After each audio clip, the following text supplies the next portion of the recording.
That night, in the children's room of Silver Dragon Castle, Leon looked at Noah and Moon with concern. He reminded Noah to take good care of Moon, emphasizing that she was still young and needed guidance. As the elder sister, Noah had the responsibility to look after her. He then instructed Moon to listen to her sister, not to make her angry, and to be a good girl at home. Leon expressed his deepest concern about leaving them, wondering how their mother could bear to take him away when they were still so young. Noah, puzzled by his reaction, questioned why he made it sound so dramatic when he was only going to stay in their mother's room for one night. Leon, with a heavy heart, compared his situation to an execution, stating that a beheading would be over in an instant, whereas their mother had the ability to torment someone for an entire night. The thought of what awaited him was far more terrifying than any form of torture. Moon, in her innocent way, interpreted the situation differently, concluding that their mother simply wanted to eat their father. Moon recalled something she had read in a book, mentioning that after mating, a female mantis would eat the male. This comparison made Leon uneasy, although it is said that eating this is not eating that, still Dad is about to be eaten. He couldn't understand why Moon seemed so happy about it. Rossweiss interrupted, dismissing the dramatic conversation and assuring them that she wasn't as scary as Leon made her out to be. She urged the children to go to bed early, reassuring them that she only wanted to have an interesting discussion with their father that night. Hearing her words, Leon was momentarily taken aback. He questions about the interesting thing. When Rossweiss mentioned discussing the birth of the universe, he cautiously questioned if she meant the birth of life instead. Rossweiss continued, mentioning the mysteries of the world, to which Leon hesitantly responded, suspecting she was referring to the mysteries of the human body. Rossweiss, cutting the conversation short, insisted that it was time to leave. Leon, realizing he had no choice, tried to delay by declaring that he had some final words to say. He turned to Noah and Moon, reminding them that no matter what happened, their father would always love them. Moon, filled with curiosity, wondered what their parents were about to do. Noah, uninterested, dismissed the thought, deciding to let the naive adults be. Meanwhile, in the Queen's bedroom of Silver Dragon Castle, Rossweiss offered Leon a drink. When he refused, she gave him a silent yet serious look. Rossweiss questions his decision. She reminded him of his promise to fulfill her request after losing to her, expressing disappointment that he wouldn't even drink. Leon, firm in his stance, insisted that he wasn't in the mood. Internally, he resolved to keep his sanity and not let her control the situation. Rossweiss, instead of pressing further, admitted that she had hoped he would win. This unexpected statement caught Leon off guard. She explained that if he had won, she would have given him a month off, allowing him time to recover and making things potentially more interesting. Leon, seeing an opportunity, asked why she didn't just admit defeat now. Rossweiss, however, declined, revealing that she had thought of an even better way.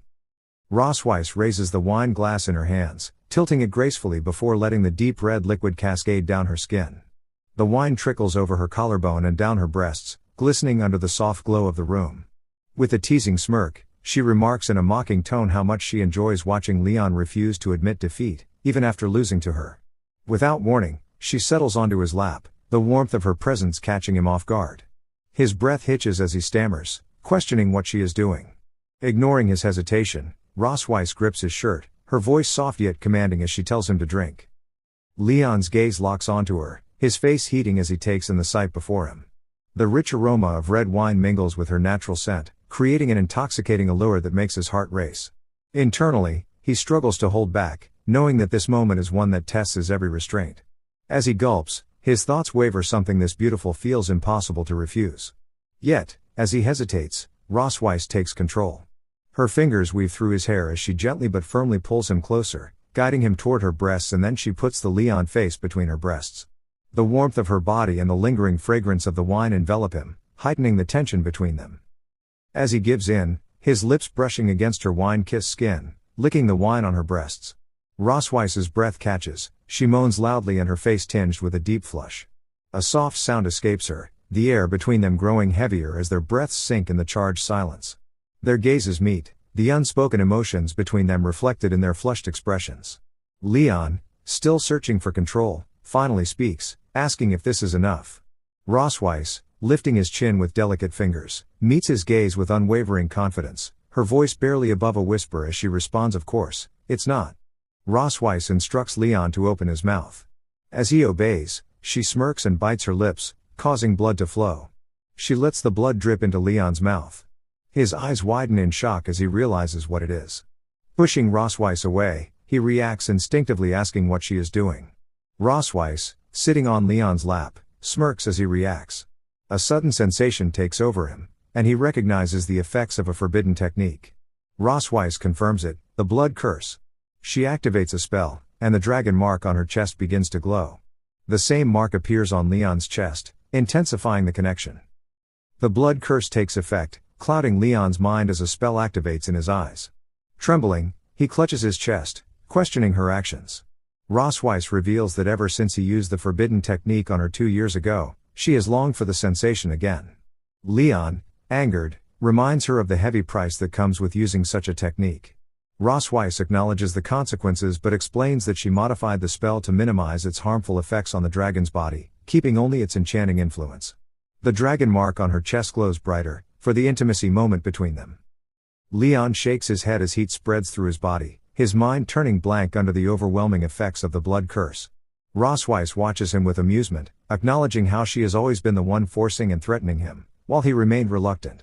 Leaning in, she whispers into his ear, demanding that he lose control, coaxes her desperately like a mad dog and begs her to have sex with her. Leon struggles against the enchantment but ultimately falls to his knees, unable to resist. Rosweiss's red eyes gleam with satisfaction as she laughs, declaring that the game is about to begin.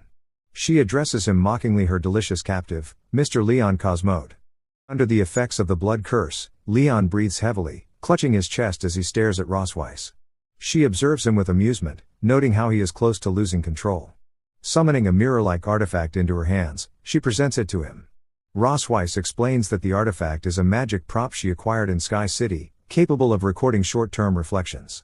Turning it toward him, she asks what he truly desires at this moment. Leon's reflection speaks before he can react, uttering words that take him by surprise, a desire to kiss. Shocked, he internally resists, convinced that it is not his true intent.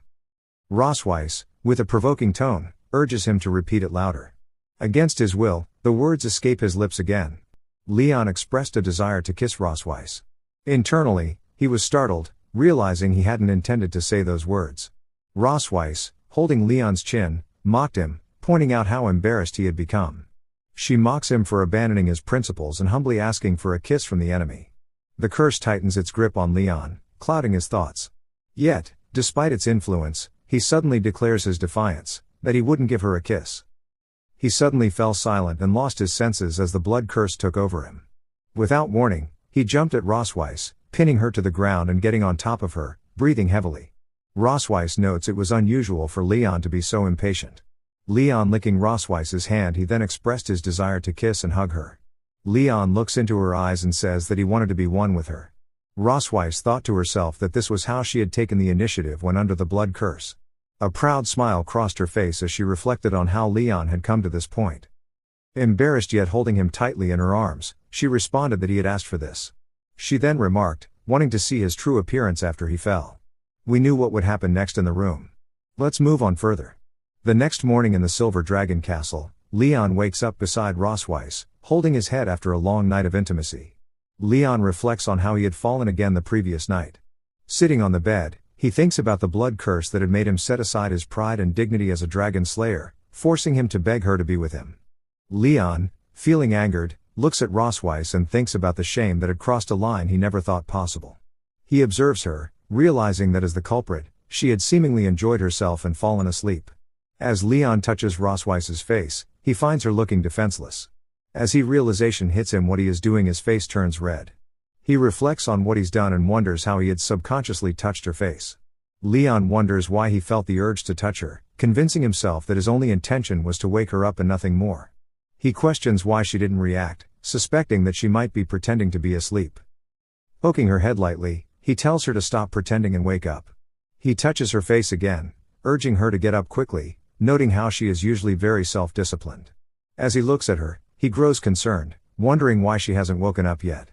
He considers the possibility that she might still be under the influence of the blood curse. Reflecting on the curse, he recalls that its effects depend on the caster's physical fitness. When he cast the blood curse on the verge of death, it put him in a coma for 2 years. Rosweiss, being a healthy dragon queen, might remain in a coma for about a week. Leon gazes at Rosweiss, lost in deep thought for a while.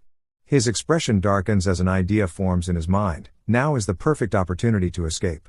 Scanning the room, he considers his options.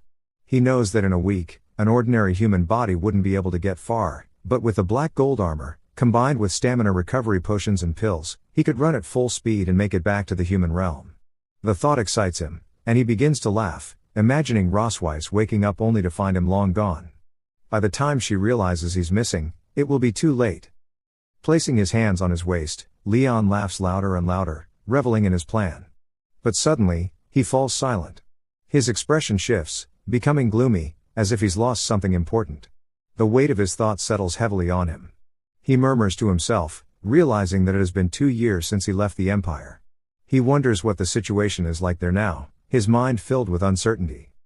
Leon's mind drifts back to the memory of his betrayal, recalling the moment he was stabbed from behind with a sword. He reflects on the many unanswered questions surrounding his capture, realizing that returning to the Empire rashly would be too risky. He decides cautiousness is the wiser path. Deep in thought, he remembers that he has already asked Rosweiss to investigate the current situation of his master, so perhaps he should wait for their update. A smile crosses his face as another important thing he has. In the garden, Moon and Noah are playing together. Moon chasing after a butterfly, calling out to Noah to grab it. While Noah follows closely behind, urging her to slow down and be careful. Leon, thinking about his dear daughters, realizes that he cannot abandon them now. Leon realizes that he still has to stay in the Silver Dragon Castle for now. Looking at Rosweiss, he reflects that after all, he hasn't taken his revenge yet. Leon with a smile looking at Rosweiss, he calls out Rosweiss' name. Rosweiss, still in a coma, remains deeply asleep. Rosweiss sleeps in a coma. Moon and Noah enter the bedroom, having learned of their mother's condition. Moon looks at her with concern, observing that she has slept all day.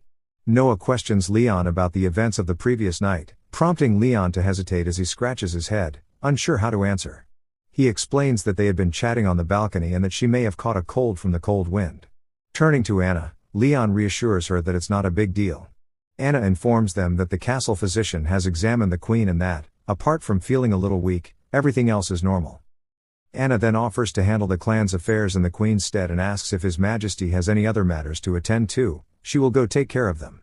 Leon acknowledges her request and tells her to go ahead, as she's busy.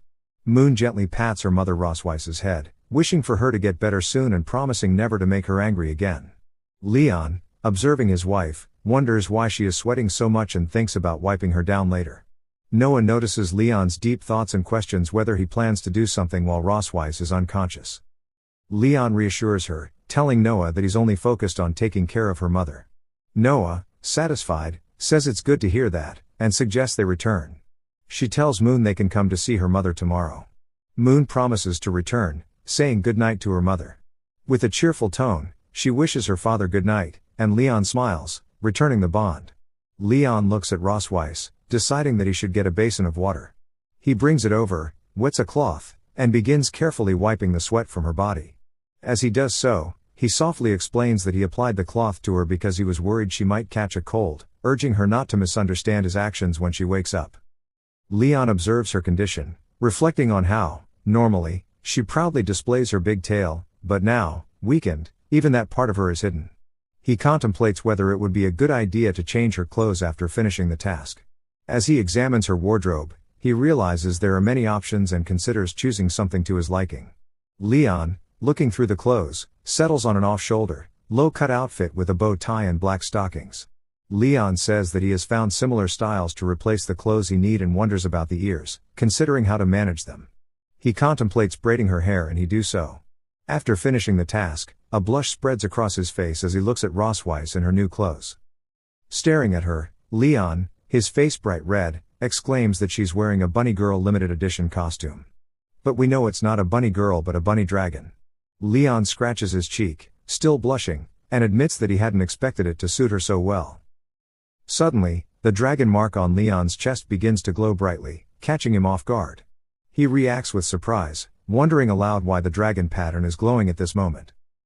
Leon recalls Rosweiss's words from the past, where she explained that if one of the two people with the dragon seal wants to engage in sex with the other, the dragon pattern will react.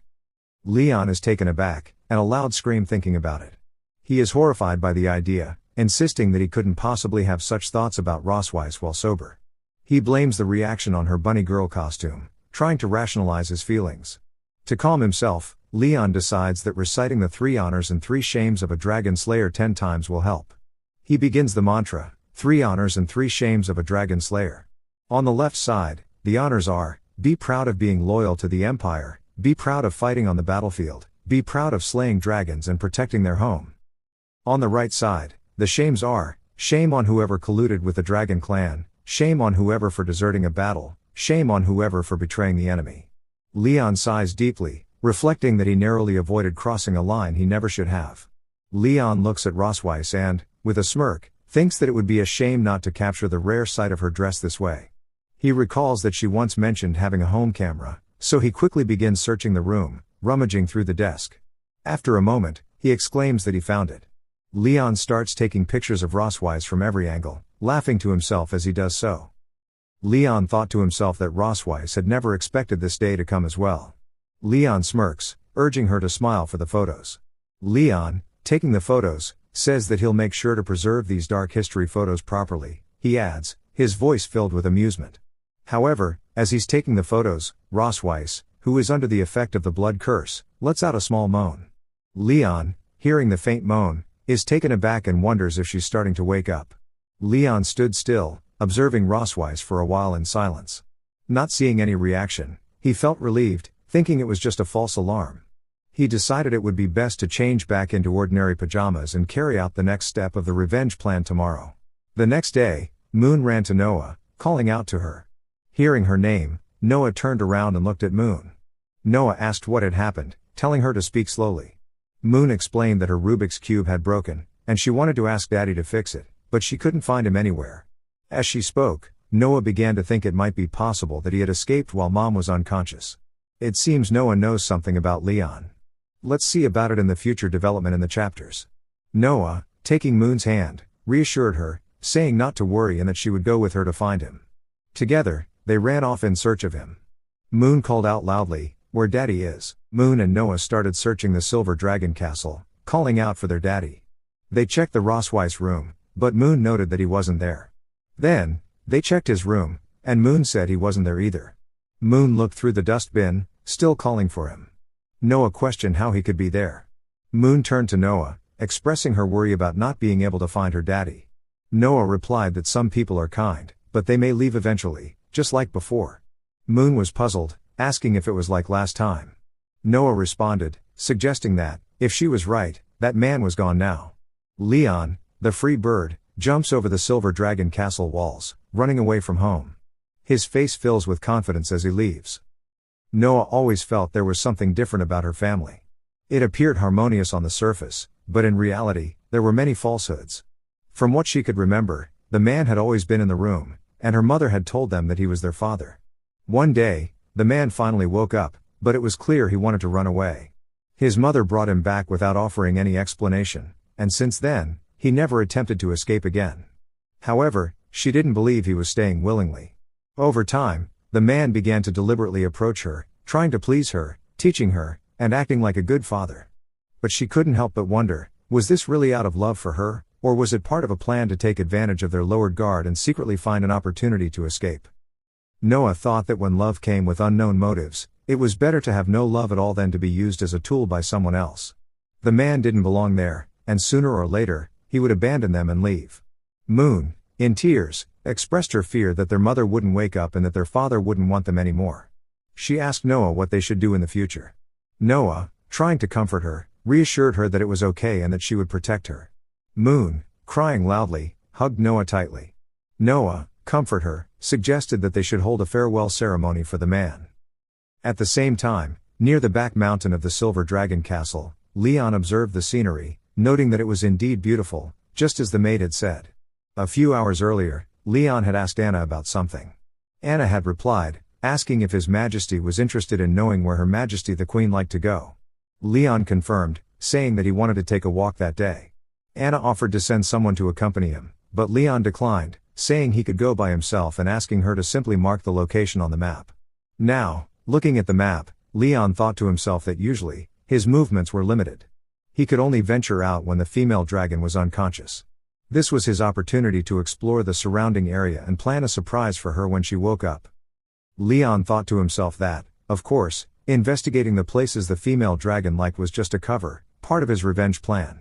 He intended to take advantage of her weakness when she woke up and make her suffer humiliation in a place she held dear, just like she had done to him in front of her hometown. He then looked at a nearby tree, thinking it was thick enough for his purposes. As he imagined Rosweiss against the tree, and in his arms he noted that the position would be just right.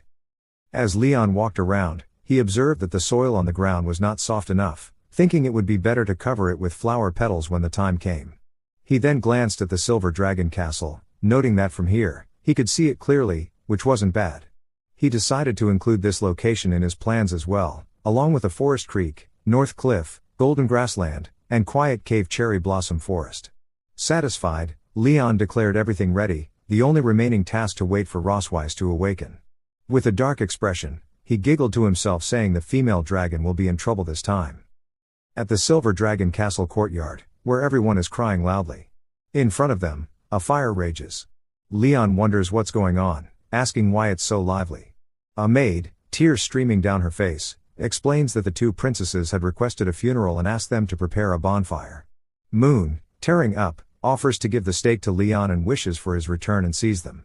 Noah notes that the person has already left and tells Moon to let it go. Confused, Leon wonders if this is some kind of new pretend game and chooses to cooperate a little.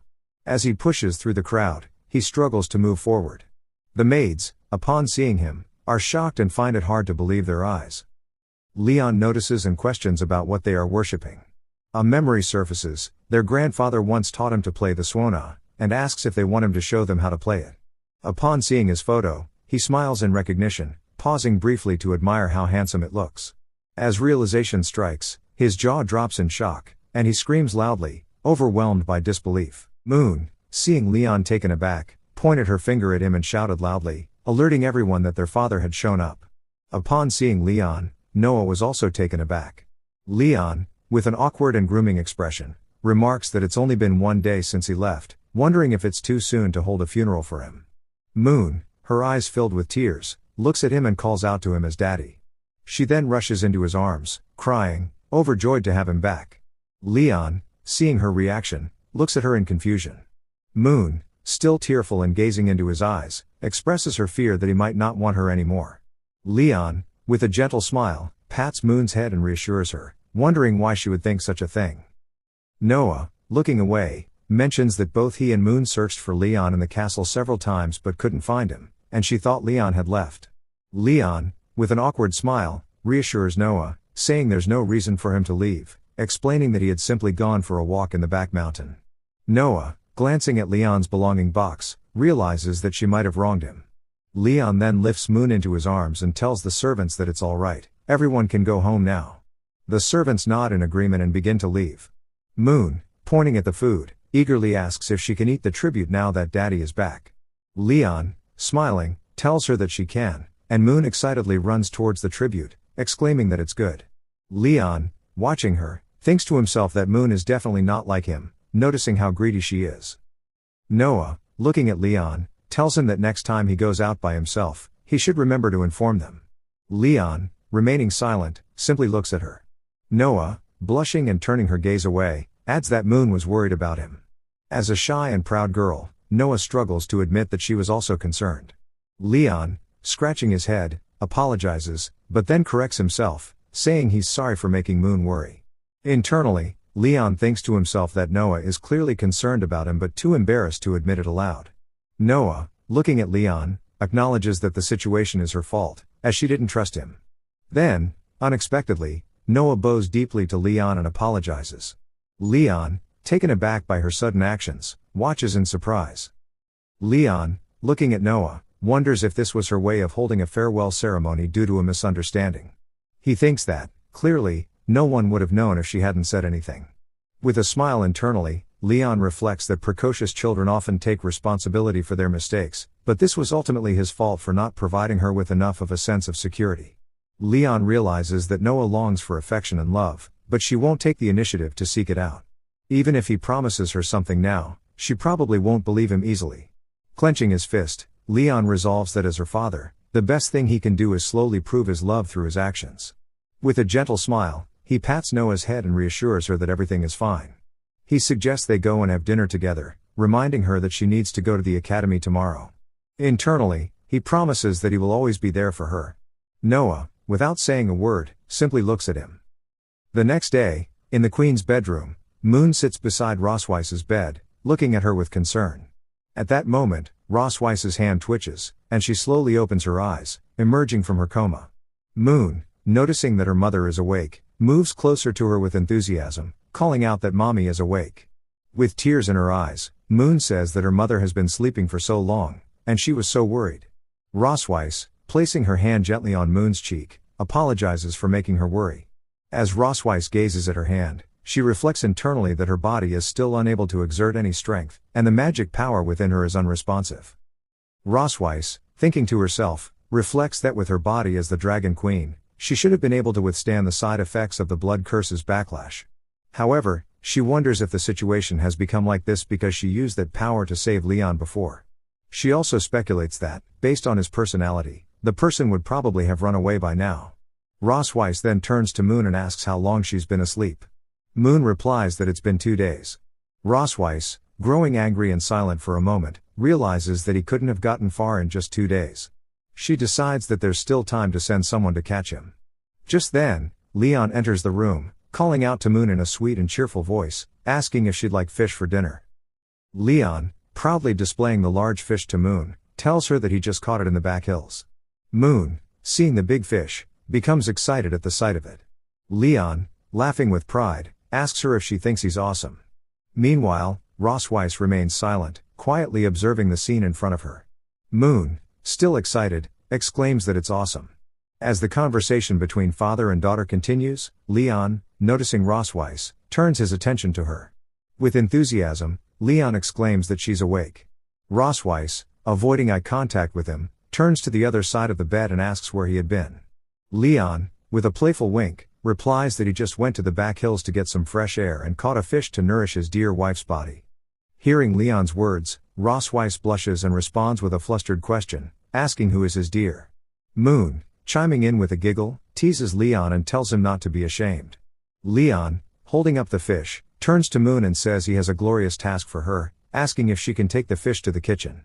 Moon, enthusiastic and full of energy, confidently accepts the task, telling him to leave it to her. Taking the fish, she heads off to the kitchen. As she leaves, Leon calls out loudly, letting her know that mommy and daddy have something to deal with, so she can start dinner without them. After Moon leaves, Rosweiss calmly says that she thought he would abandon their daughter and run away while she was unconscious. Leon, looking at her seriously, replies that there are still many things between the two of them that haven't been settled, so why would he run away? Rosweiss, narrowing her eyes, questions him back, asking what exactly is there between them. Leon leans in closer to Rosweiss, his expression turning serious as he brings up a memory, asking if she remembers what she did to him when he had just woken up over a month ago. Rosweiss, puzzled at first, questions what he's referring to. But as realization dawns on her, she becomes visibly taken aback, her expression shifting in surprise as she asks if he means that. Leon, now wearing a dark expression paired with a sinister smile, confirms her suspicion, telling her it's exactly what she's thinking.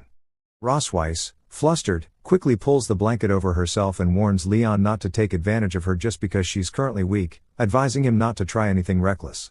Hearing her words, Leon's expression darkens.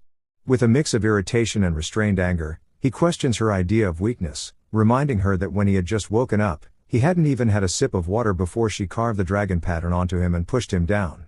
He asks if she ever gave him a chance to say no. Rosweiss, her expression turning serious, looks directly at Leon and warns him that he should consider the consequences for when she fully recovers, urging him not to do anything he'll regret. Leon, unfazed, suddenly leans in close to her face, catching her off guard with the abrupt closeness.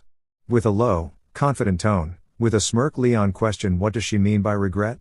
There's no such thing at all. Leon, then getting closer to Rosweiss, softly calls her his dear wife. In one swift motion, he lifts Rosweiss into his arms from the bed, holding her close. With a calm but resolute voice, he tells her that this is the best decision he has ever made in his life. Leon, gazing into Rosweiss's eyes with a smirking smile, declares that this time, it's her turn to be the prisoner of war. Still holding her firmly in his arms, he begins carrying her toward the cherry blossom forest in the back hills. As he walks, Rosweiss struggles and pushes against his head, demanding to be let go. In response to her resistance, Leon calmly warns her not to move, or she might fall. Rosweiss, gritting her teeth in frustration, glares at him, thinking to herself that if she had already recovered her strength, she would have beaten him to the ground without hesitation. Eventually, Leon reaches the large tree nestled in the middle of the cherry blossom forest. With care, he gently places Rosweiss down beneath its shade. Rosweiss, looking at Leon with a serious expression, questions why he brought her to this place.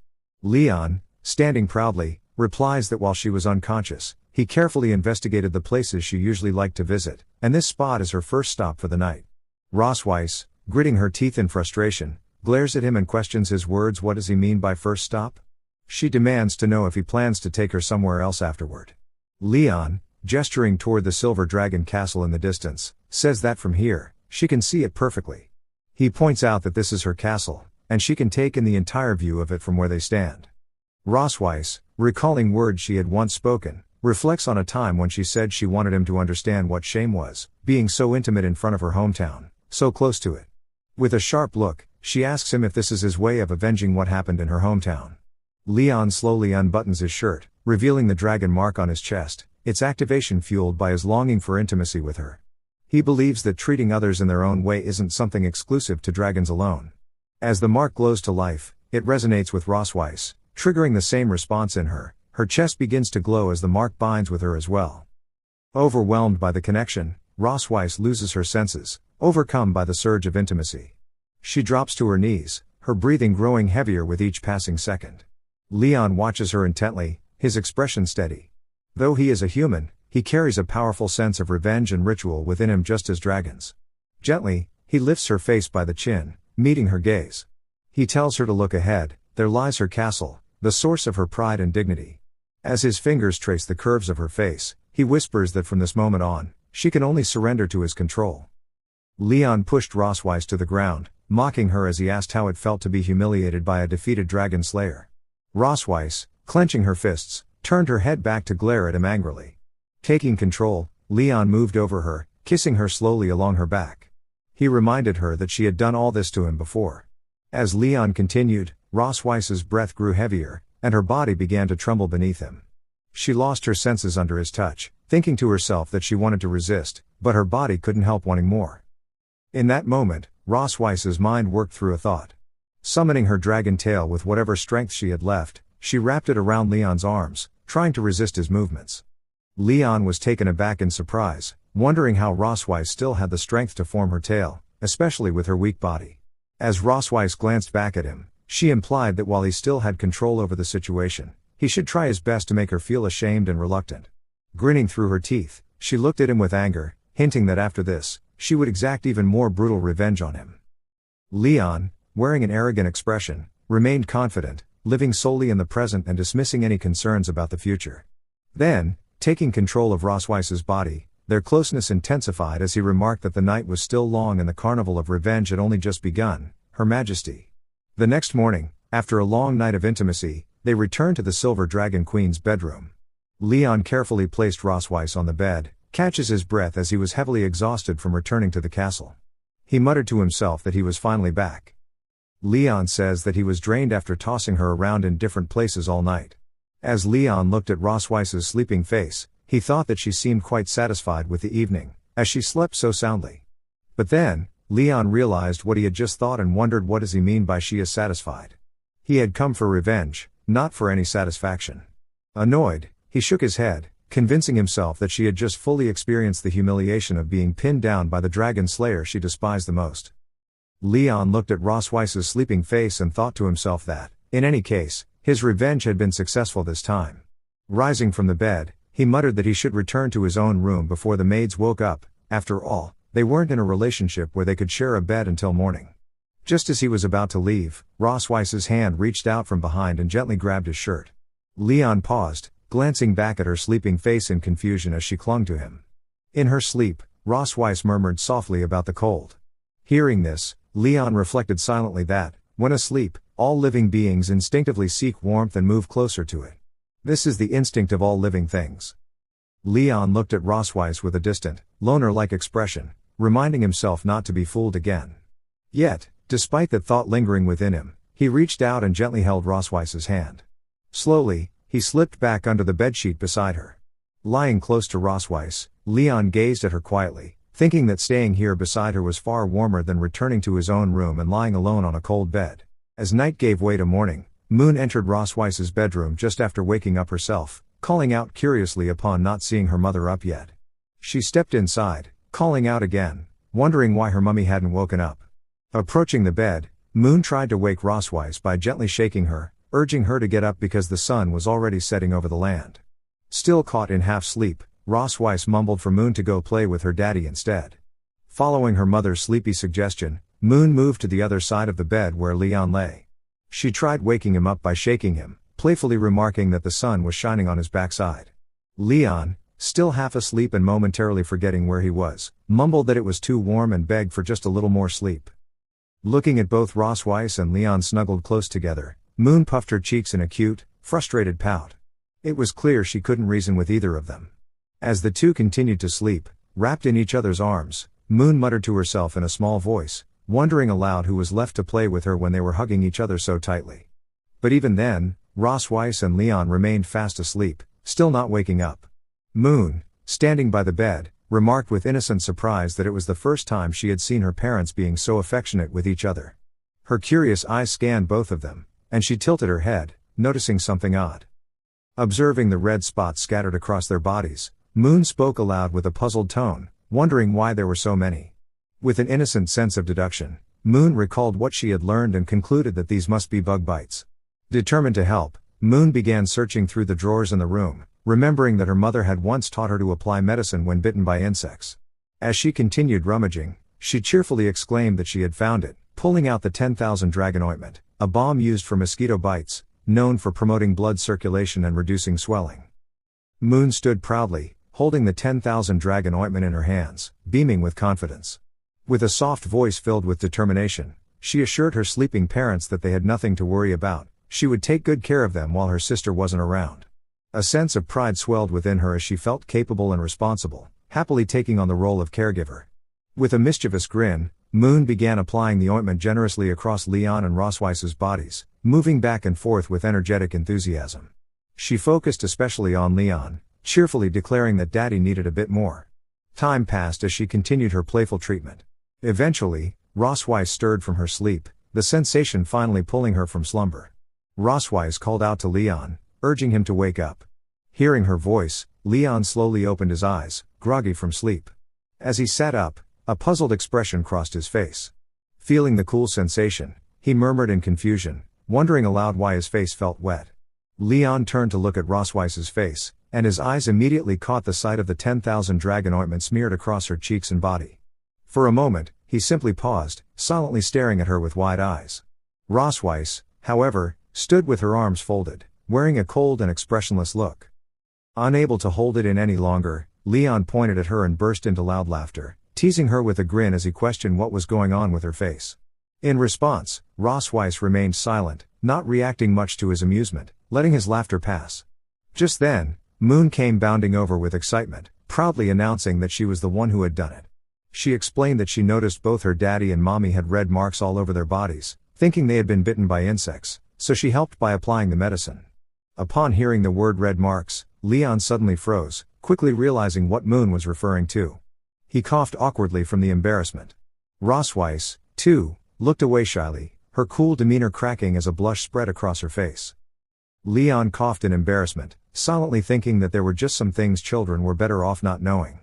Meanwhile, Moon, full of excitement and expecting praise for her good deed, looked up at her parents and eagerly asked if she was awesome. Smiling warmly, Leon gently patted her head and assured her that she did a great job. Cheered by his words, Moon beamed with pride and announced that next time, she would help both mommy and daddy apply the medicine too. At her innocent declaration, both Leon and Rosweiss exchanged awkward glances, the same thought crossing their minds: next time, they should definitely remember to lock the door. After some quiet time passed, Leon prepared a bowl of food. Taking it over to Rosweiss, he sat beside her and lifted a spoonful toward her mouth, gesturing with a playful tone for her to open up as he said, "Ah." As the spoon neared her lips, Rosweiss, flustered and embarrassed, turned her head slightly and refused to open her mouth, asking in disbelief what exactly he thought he was doing. In one swift motion, Leon gently pushed the spoonful of food into Rosweiss's mouth before she could resist. He calmly told her that he would feed her. After all, she hadn't eaten in several days. Though dragons could go without food or water during their hibernation period, he was certain she must be hungry by now. Rosweiss, puffing her cheeks slightly in protest, obediently chewed the food and muttered that he didn't have to feed her, she could eat on her own. Still, a small smile tugged at her lips as she glanced at him and cheekily remarked that the taste wasn't bad. Deep down, she genuinely liked the food he brought her, but her pride wouldn't let her admit it so easily. Leon, taking a bite from the same bowl, grinned and declared that of course it tasted good, it was fried rice he made with love. Seeing him eat her portion, Rosweiss reached for the bowl with a slight frown, questioning why he was eating it when he said it was meant for her. Leon, chuckling and keeping the bowl just out of her reach, teased her by saying that he was afraid she wouldn't be able to finish it all, so he was helping. Rosweiss, unwilling to back down, insisted that she could finish it and demanded another bite. Just like that, in the comfort of that quiet morning, the two shared light-hearted moments, laughing, teasing, and enjoying each other's presence. For that time, they simply lived like a normal couple, far away from vengeance and pride. With laughter and shared bites, Rosweiss's meal gradually came to an end. The playful atmosphere lingered as Leon got up from the bed and looked at her with a satisfied smile. He remarked that since she had been feeling weak and had difficulty moving recently, he had taken care of everything, her baths, her meals, feeding her, he had been nothing but considerate. Rosweiss, crossing her arms with a slight pout. She questioned whether by taking care he meant the kind of attention that led to long, exhausting hours in bed after meals or bathing, clearly referring to how his so-called care always seemed to end with passionate intimacy.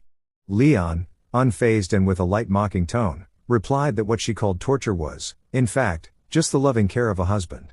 In response to Leon's teasing words, Rosweiss shouted angrily, her voice echoing through the room.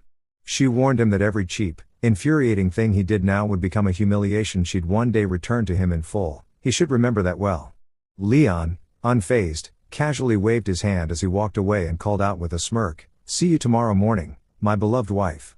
Frustrated and burning with anger, Rosweiss clenched her fists tightly. Through gritted teeth, she muttered that the damned dragon slayer really knew how to torment her. Unable to hold in her frustration, she slammed her fist into the wall, only to witness the unexpected. The force of her punch caused deep cracks to spread across the entire surrounding area. Startled, Rosweiss stared at the wall, then slowly looked down at her own hand.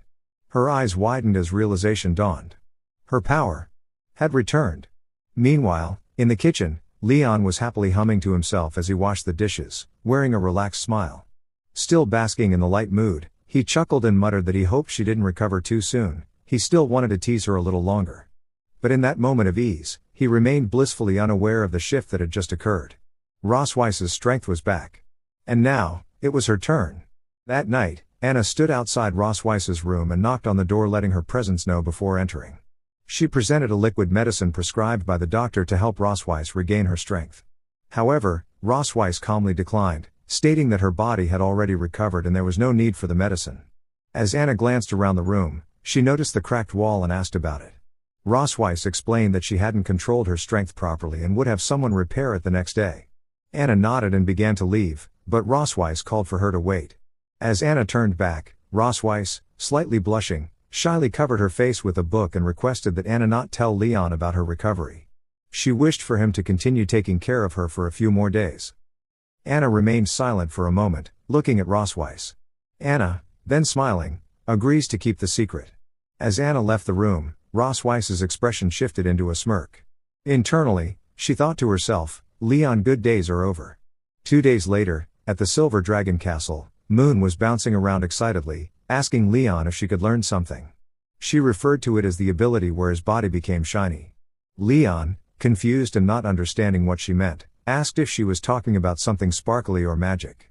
Moon clarified that it was something she had seen Daddy and Mommy did at the training ground. Realizing what she was referring to, Leon asked why she suddenly wanted to learn magic. Moon hesitated slightly before saying that her sister had learned a lot at the academy, and she didn't want to be left behind. With a cheerful grin, Leon replied that it seemed like she wanted to learn something, and Moon enthusiastically nodded. Leon thought to himself that the advantage of having 2 children was the natural competition between them. Since Moon looked up to her sister so much, It made sense that she wouldn't want to feel left out. Leon, understanding what needed to be done, reassured Moon with a confident smile, telling her that he would definitely teach her magic, starting with some basic guidance. Moon cheerfully thanked him. Leon then began teaching her the fundamentals of magic. Some time passed as Moon practiced diligently under his supervision.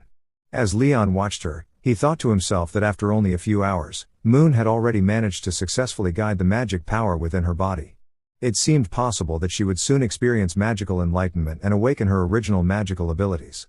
As Moon continued her practice, Leon began to wonder if she might be a genius. However, just as he was contemplating her potential, Moon suddenly stopped, looking at him with pitiful eyes. She told him that she was hungry. Leon, left speechless, awkwardly laughed and scratched his head, telling himself not to rush things. After finishing their practice, Leon took Moon to lunch. He told her that they were done for the day and that they should head back to eat. Moon cheerfully agreed, praising her dad and calling him the best. Meanwhile, in Rosweiss's bedroom, Anna entered, carrying some items she had been asked to find. Rosweiss told her to set them aside. Just then, Leon entered the room, waving cheerfully and greeting his wife, saying he had arrived. Rosweiss thanked Anna for her hard work and told her to go downstairs first. As Leon stepped inside, he thought to himself that, according to Anna's earlier report, Rosweiss would need 5 more days to fully recover. This gave him ample time to continue his torture of Rosweiss. Approaching her with a mischievous grin, Leon offered to give her a massage if she felt uncomfortable anywhere. Rosweiss, looking at him with an arrogant expression, responded with a challenge. She taunted him, asking why he didn't show her the full strength of the Empire's mightiest dragon slayer. She then added that it had only been 2 days, and he was already finished. Was that really all he could do? Leon, hearing her words, becomes annoyed and asks what she just said. He suddenly removes the blanket from Rosweiss, remarking that he had intended to let her rest tonight because she seemed so tired, but it seems he was worrying too much. Rosweiss looks at Leon, pretending to be weak and pitiful. Leon, placing his hand on her cheek and getting close to her face while looking into her eyes, comments that her mouth is tough, so her body must be tough too. Leon then removes his t-shirt and tells Rosweiss that she will regret this. Rosweiss, with a cunning smile, replies that she has never regretted anything. Suddenly, Rosweiss uses her tail to catch Leon and wraps it around him. Leon, in shock, watches as she drags him with full speed, before throwing him forcefully onto the bed. Rosweiss then slowly climbs up the bed and sits on top of Leon, smirking as she looks into his eyes. Leon, noticing the sudden change in her demeanor, thinks about her great strength.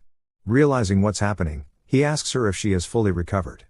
Rosweiss, with an arrogant and proud expression, places her finger on her lips to signal him to remain silent and not shout. She then removes the red cloth that Anna had previously brought. Leon, seeing the handcuffs and other items, is taken aback in shock, wondering when she had prepared all of this. Rosweiss proceeds to handcuff Leon's hands, and he begins to question if he is sending himself into the tiger's mouth. Rosweiss removes Leon's clothes, handcuffing both his hands and legs, and even ties a cloth around his eyes. Leon trembles, gritting his teeth in humiliation. Rosweiss, looking at him with an arrogant expression, warns him not to think about struggling. Leon, angered by her words, asks if she's trying to torture him to extract a confession. It's now time for the special edition, which involves a change of hairstyle. One of the days, while Rosweiss is weak and on bed rest, Leon braids her hair as she sleeps. Rosweiss wakes up, noticing Leon playing with her hair, and asks what he's doing. Leon, caught off guard, responds that she's awake. Leon brings a mirror and shows it to Rosweiss, suggesting that she might want to change her hairstyle occasionally. Rosweiss looks at her hair in the mirror and asks what this is. Leon casually replies that he made it up randomly and if she doesn't like it, she can simply untie it. Rosweiss, blushing deeply at the sight of the ponytail, thinks that it's not bad. As always, Rosweiss keeps her feelings to herself, not expressing them outwardly. So, secretly, she decides to keep the braid. As Rosweiss continues to humiliate Leon, he insists that, as a female dragon, she should know he has received professional anti-interrogation training and will never give in to her. In response, Rosweiss reaches for a crystal ball and questions his claim. She then plays a recording from the crystal ball, where Leon can be heard expressing a desire to kiss her. Upon hearing the familiar voice, Leon's eyes widen in shock as he recognizes it. The recording continues, revealing more of him asking for kisses. Rosweiss, maintaining her arrogant demeanor, casts a knowing look at Leon as the recording plays.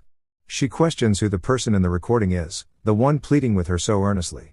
The audio then shifts to a more intimate moment between the two, and as those sounds fill the room, Leon's face flushes a deep red from embarrassment. Words catch in his throat, unable to respond. Trying to deflect, Leon points toward the crystal ball while looking away, stammering in panic that it can't possibly be him, that the voice just sounds similar. Rosweiss, unrelenting, brings the crystal ball closer to his face, sarcastically offering to play it even closer to help him recognize it. Rosweiss brings the crystal ball closer and plays the recording, where, in a moment from the past, Leon's voice clearly expresses his desire, saying he wants to kiss her, he wants to hug her, and he wants to become one with her. Each word from the recording strikes Leon deeply, piercing through him with overwhelming embarrassment. His body begins to tremble, unable to bear listening any further. Overwhelmed and defeated, Leon bows his head to Rosweiss, admitting his loss and stating that he remembers it all.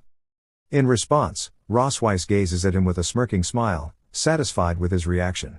She acknowledges that he has remembered everything clearly. Then, still holding her commanding posture, she asks him to repeat what he had said several times. Lifting his head gently but firmly, she offers to review the recording again if his memory isn't clear enough. That night, Rosweiss continues to humiliate and dominate Leon through playful torment until she is fully satisfied. And just like that, time quietly passes by. Leon, having endured a night of humiliation at the hands of Rosweiss, now lies in bed with tears in his eyes, feeling completely hollowed out. As the quiet lingers, a small dragon flies in and lands by the window. Rosweiss notices its arrival and checks the paper it brought. Leon, still recovering, catches sight of her actions and turns toward her. Curious, he asks if the letter is from the academy and questions why they would send something so late at night. Rosweiss, now with a serious expression, informs him that the academy has summoned them to return the next day. She then reveals the reason: Noah has been involved in a fight with someone. Hearing this, Leon is taken aback. Shocked by the news, he quickly rises from the bed, startled by the sudden turn of events. The next day, inside the Wilson vice president's office, a tense atmosphere fills the room. On one side, Noah stands silently, composed and still. Opposite her, 3 young red dragon kids remain quiet, visibly battered with serious injuries and bruises covering their bodies, clear signs of a recent conflict. The vice principal addresses the room, stating that the purpose of the meeting is to address the fight that occurred between Noah and her classmates. Rosweiss, maintaining a serious expression, responds firmly, questioning the intent behind the statement. Her gaze sharpens as she turns toward the 3 dragon kids, her presence commanding. With a fierce demeanor, she confronts the situation, making it clear that these 3 had ganged up to bully her daughter. The young dragons, startled by her aura, recoil slightly in silence. Meanwhile, Leon moves over to Noah, examining her carefully from head to toe with concern, checking both her front and back. Gently, he asks if she is hurt in any way. Noah, calm and composed, reassures him that she is fine. The vice principal states that, in truth, it was Noah who beat up the 3 dragon kids. Upon hearing this, Rosweiss reacts with a mix of relief and surprise, expressing her astonishment. Meanwhile, the 3 young dragon kids stand huddled together, visibly shaken and fearful under the intense pressure of the situation. Leon, equally surprised, glances at Noah. She returns his look silently, as if waiting for him to respond, whether it be with criticism or support. To her surprise, Leon raises a hand and gives her a thumbs up in quiet praise. Internally, he feels proud, thinking that she is truly worthy of being his daughter. Well done. Receiving her father's support, Noah crosses her arms and stands tall, a proud smile forming on her face.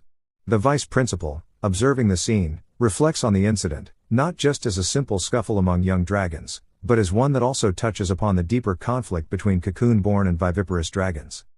The vice principal reflects on the nature of dragonkind, noting that their race has 2 distinct methods of reproduction: cocoon birth and live birth. While adult dragons show no significant difference regardless of their origin, variations in strength and abilities are evident during their youth. Cocoon-born dragonlings inherit strength directly from their mothers, granting them a natural edge in physical prowess and innate talent. In contrast, viviparous, or live-born, dragons must develop their abilities gradually through growth and learning. As a result, among dragons of the same age group, cocoon-born youths generally exhibit superior strength compared to those born from the womb. Gazing thoughtfully at Noah, the vice principal acknowledges her as an exception. Despite being a live-born dragon, she managed to defeat 3 cocoon-born dragons who were several years her senior, all on her own. This remarkable feat highlights her extraordinary potential, suggesting a bright and promising future lies ahead. At that moment, the door to the office opens, most likely by the parents of the 3 young dragon kids. Their fathers step into the room, each wearing an air of arrogance. One of them, speaking with a dismissive tone, remarks that he heard his son beat someone up and brushes it off as nothing serious, casually offering to cover any medical expenses. However, the scene before them quickly shatters their confidence. As they lay eyes on their children, bruised, bandaged, and clearly the ones who were on the receiving end of the beating, their jaws drop in disbelief. The father, with a scar across his face, stunned, stammers out a question, asking his son how he ended up in such a state. Overwhelmed, the 3 young dragon kids rush toward their fathers, crying and clinging to them for comfort. Observing the scene, Rosweiss leans in closer to Leon and whispers that one of the men belongs to the clan of the Red Flame Dragon King, Constantine. She explains that members of the Red Flame Dragon clan are notoriously arrogant, domineering, and extremely difficult to deal with. In response, Leon smirks and whispers back with a hint of pride that he has slain enough Red Flame Dragons to circle the academy twice. The Red Dragon King steps forward, his voice dripping with condescension as he addresses the room. With a mocking tone, he remarks that it's none other than the Queen of the Silver Dragon clan, questioning how someone of her status could fail to discipline her own child, allowing her to bully other dragons freely. As he approaches Rosweiss, his presence towering and intimidating, Leon steps in between them, positioning himself protectively in front of her. The Red Dragon King continues, belittling the Silver Dragon clan, claiming they lack the strength of the Red Flame Dragon clan and resort to using their young dragons to provoke and bully others.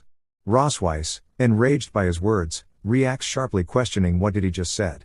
The Red Dragon King, his expression hardening, declares that unless an apology is made to his son, they shouldn't even dream of leaving the room. Leon, unfazed, stares him down with a confident and arrogant expression. He responds with defiance, clearly unshaken, hinting that he's more than ready for a fight and his hands are itching too. But before the tension can escalate further, the vice principal slams the table, demanding silence from everyone in the room, reasserting authority over the situation. The vice principal clears his throat, trying to bring the heated room under control. In a calm but firm tone, he urges the parents to be patient and allow him to explain the full context of the incident. He proceeds to recount the events, stating that the conflict began the previous night in the cafeteria, where Lal and 2 other students had an argument with Noah. During the exchange, Noah's plate accidentally struck Lal, staining his clothes. The vice principal continues, explaining that later, on the way back to the dormitory, the 3 boys ambushed Noah in the backyard, leading to a fierce physical confrontation.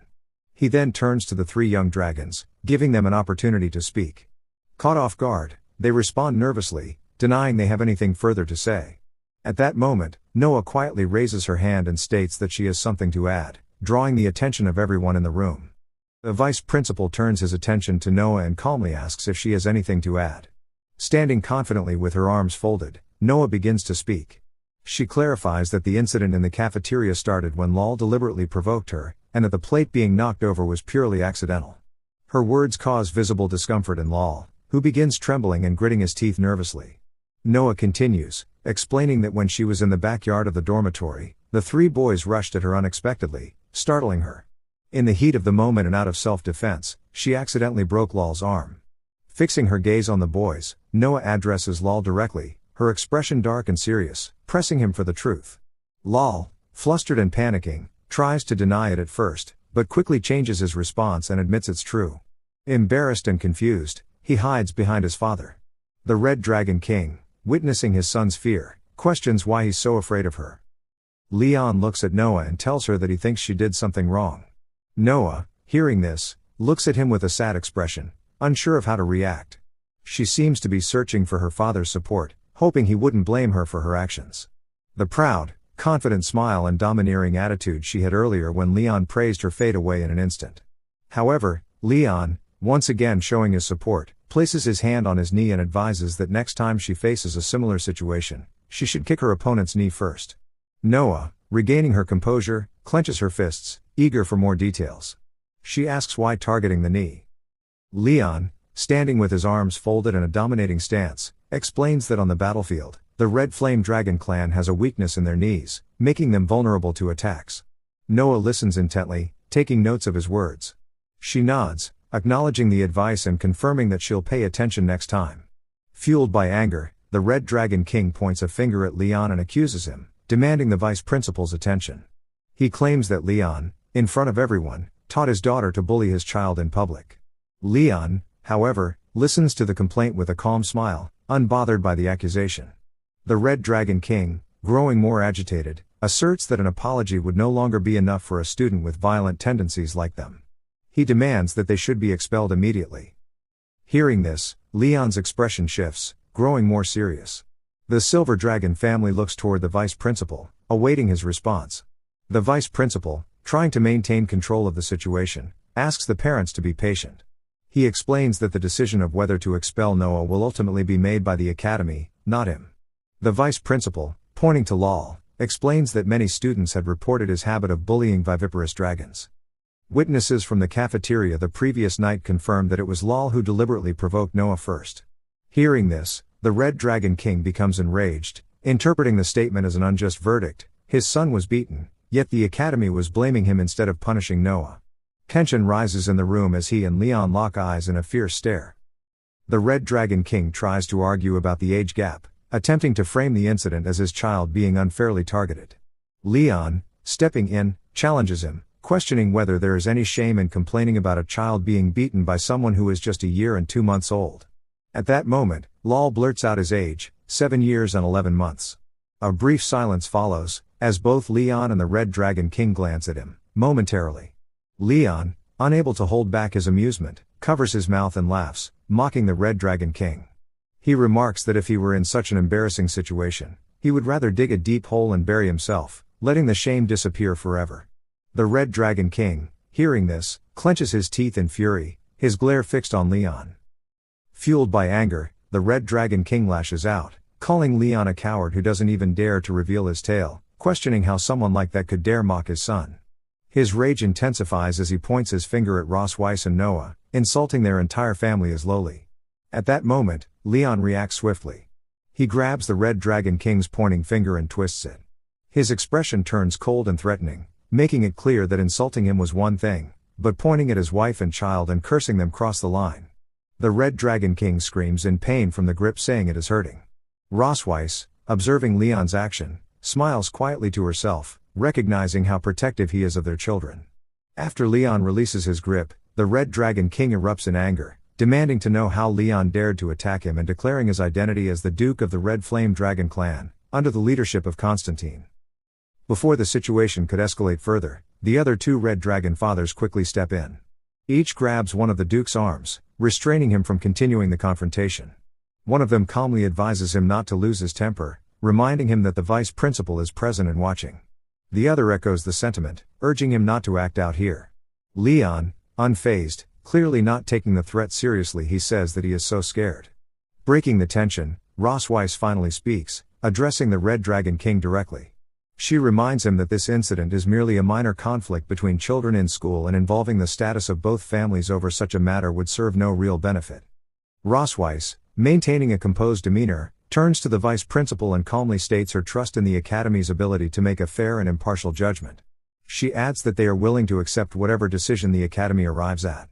Her words strike a chord with the vice principal, who quietly acknowledges her as a wise and far-sighted queen of the Silver Dragon clan. Shifting his attention to the Red Dragon King, the vice principal issues a stern warning.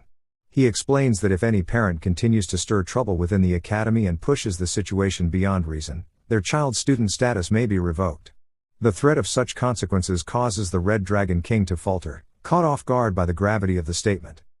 Lal, sensing the seriousness of the matter, pleads with his father to let it go, expressing his desire to continue studying at the academy.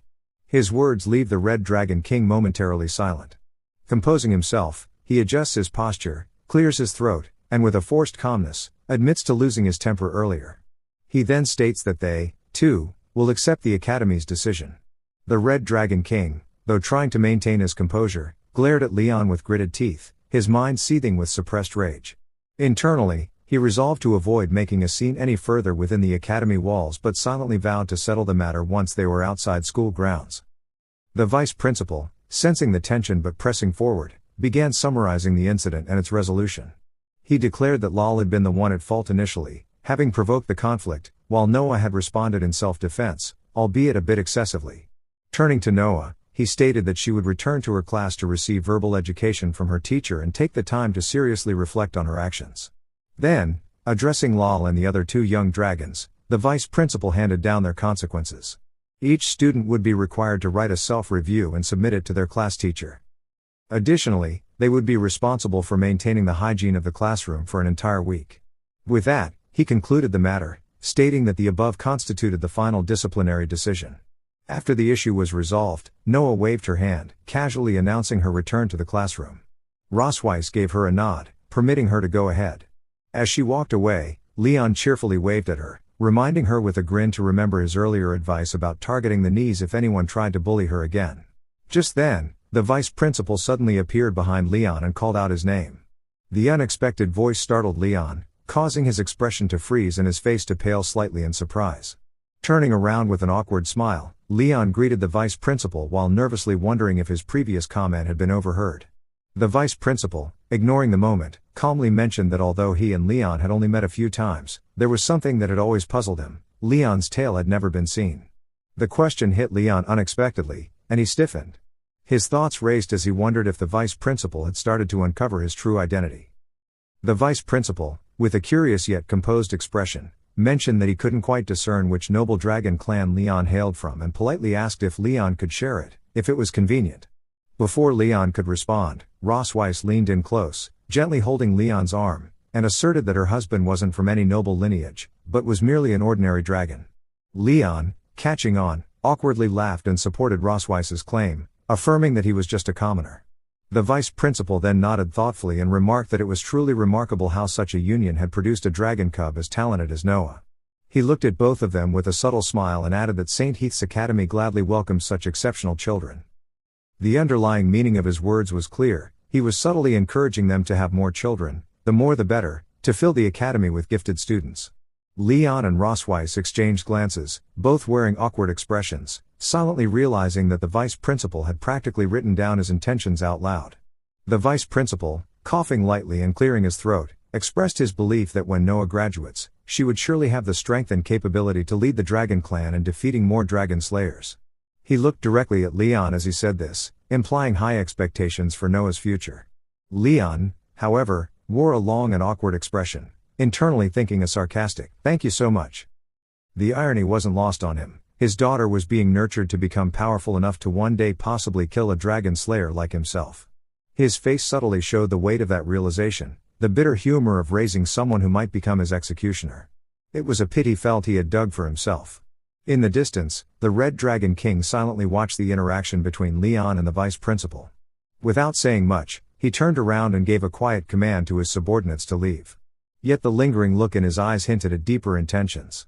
It was clear he wasn't done, and as he warned earlier, the Red Dragon King seemed to be planning something once again. At the academy gate, Leon and Rosweiss exited the building, chatting happily with each other. Their cheerful conversation was cut short when the Red Dragon King suddenly stepped forward, blocking their path. He addressed the Silver Dragon Queen, signaling her to stop.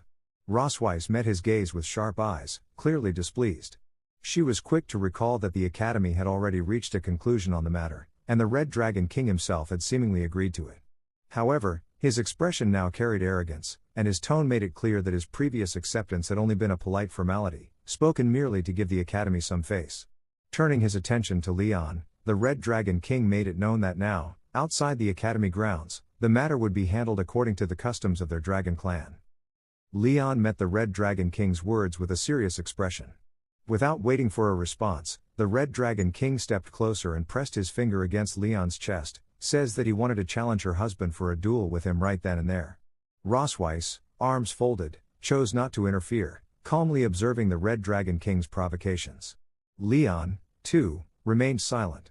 He didn't flinch or step back, his gaze fixed on the finger pressed against him, his expression unreadable but clearly taking the situation with full seriousness. Rosweiss observed the people around them, noting their chatter. She realized that if they refused the challenge, the Silver Dragons would likely be ridiculed for being weak and afraid of fighting. The Red Dragon King looked on arrogantly, mocking tone. He asked if they're not going to refuse the duel. Rosweiss leans closer to Leon and whispers, asking if he wants to take on the challenge and if he's feeling well. Leon responds with a light smile, clenching his fists as he looks forward to the upcoming fight. He murmurs that the Red Dragon King came to him, asking for a fight, and of course, he had to accept.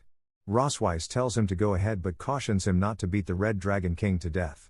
Leon moves forward confidently, assuring her not to worry. The students rush toward the academy gate. Among them, one boy says to another that they should go quickly, as he heard there are dragons fighting in front of the gate, and they should go see it. Noah, passing by at that moment, overheard the conversation, and it piqued her curiosity. She stopped, wondering if the fight might involve her father. At the same time, the Red Dragon King and Leon assumed their stances, preparing for their confrontation. Students gathered around, watching the scene from above. Some whispered, remarking on the dragon fight, while others speculated about the identities of the combatants. As Leon stretches his body, preparing for the fight, the Red Dragon King observes him, thinking that the young man looks frail and doesn't even dare to show his tail. He believes there is nothing to fear, seeing Leon as tough only on the outside. The Red Dragon King, with an arrogant expression, cunningly thinks to himself that his son lost a fight, and today, he plans to beat him up and restore justice. The Red Dragon King, looking at Leon, mentioned that in the Red Flame Dragon clan, they didn't bully others. He stated that as long as Leon could survive 3 rounds, he would lose. Leon, uninterested, completely ignored him and, without a second thought, told him to stop talking nonsense. Leon, still ignoring the Red Dragon King, insisted they get started. The Red Dragon King, infuriated by the dismissal, became even more furious. The Red Dragon King became furious and rushed at Leon, shouting that bullying a dragon was too much. With just a single punch, Leon ended the fight, sending the Red Dragon King flying. This was how my laziness told myself to finish it, without putting much effort, since many people might not even watch until the end. But that's not my way. The Red Dragon King, rushing at Leon in anger, accused him of bullying a dragon.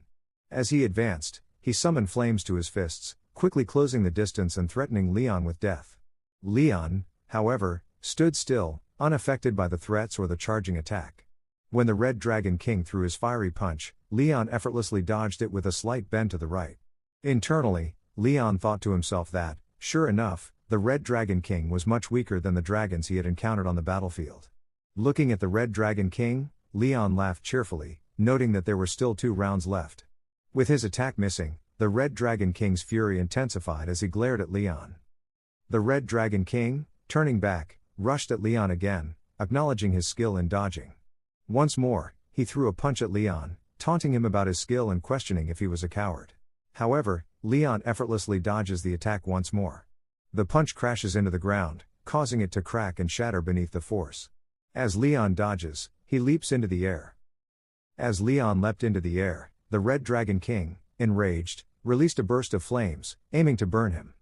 As the flames reach Leon, he notices while he is still in the air.